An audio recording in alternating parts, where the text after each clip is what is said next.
أعوذ بالله من الشيطان الرجيم.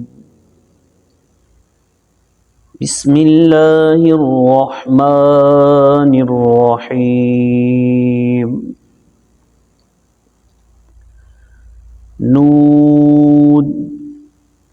والقلم وما يسطرون.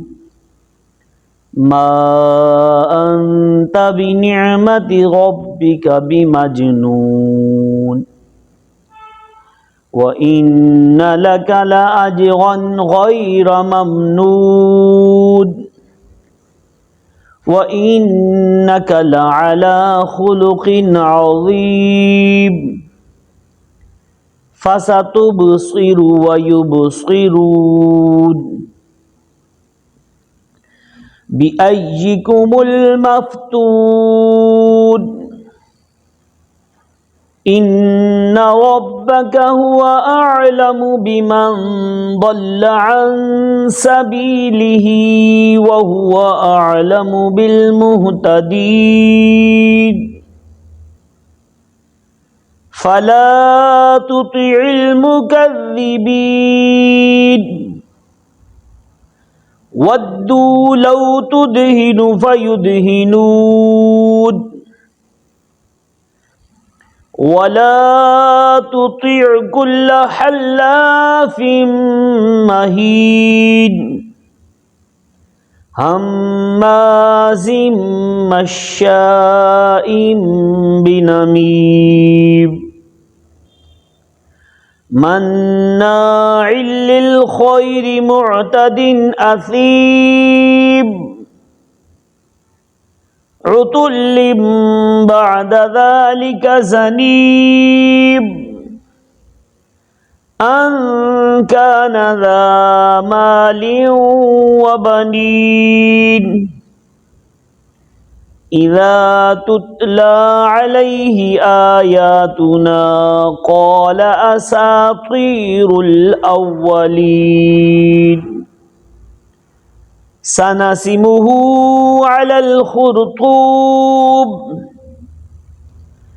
إنا بلوناهم كما بلونا أصحاب الجنة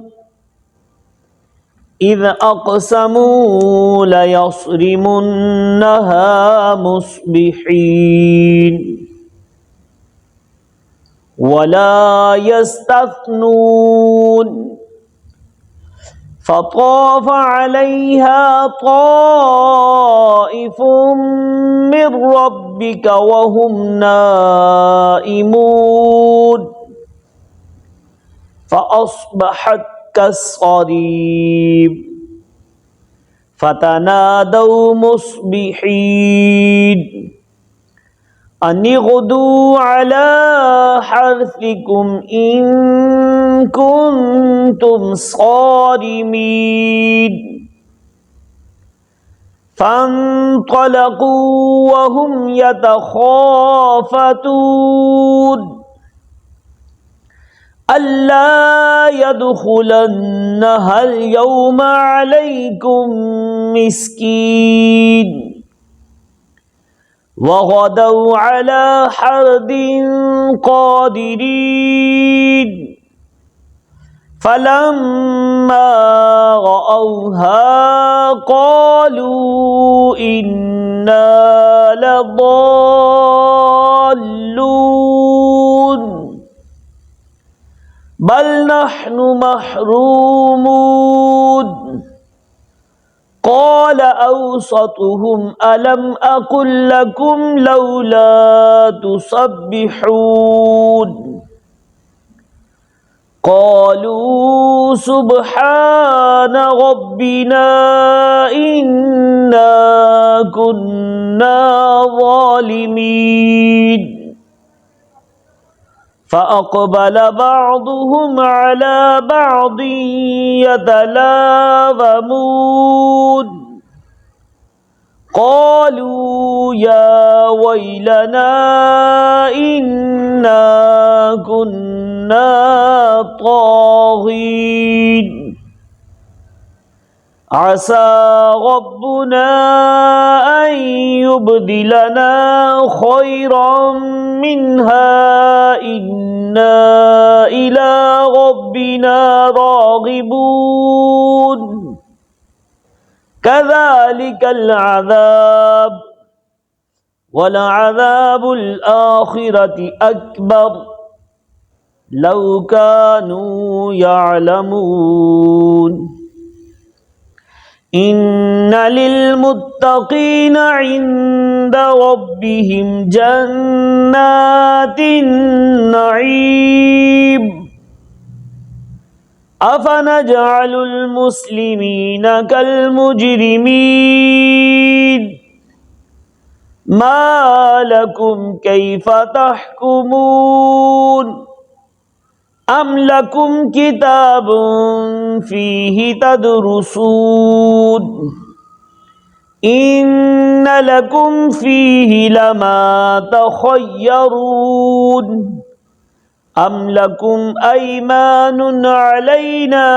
بالغة إلى يوم القيامة إن لكم لما تحكمون سلهم أيهم بذلك زعيم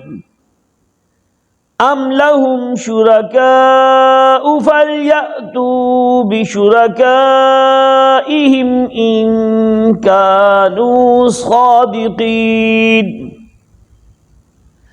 يوم يكشف عن ساق ويدعون إلى السجود فلا يستطيعون خاشعة أبصارهم ترهقهم ذلة وقد كانوا يدعون إلى السجود وهم سالمون فذرني ومن يكذب بهذا الحديث سنستدرجهم من حيث لا يعلمون وأملي لهم إن كيدي متين أم تسألهم أجرا فهم من مغرم مثقلون أم عندهم الغيب فهم يكتبون فاصبر لحكم ربك ولا تكن كصاحب الحوت إذ نادى وهو مكذوب لولا أن تداركه نعمة من ربه لنبذ بالعراء وهو مذموم فاجتباه ربه فجعله من الصالحين وإن يكاد الذين كفروا ليزلقونك بأبصارهم لما سمعوا الذكر ويقولون إنه لمجنون وما هو إلا ذكر للعالمين صدق الله العظيم.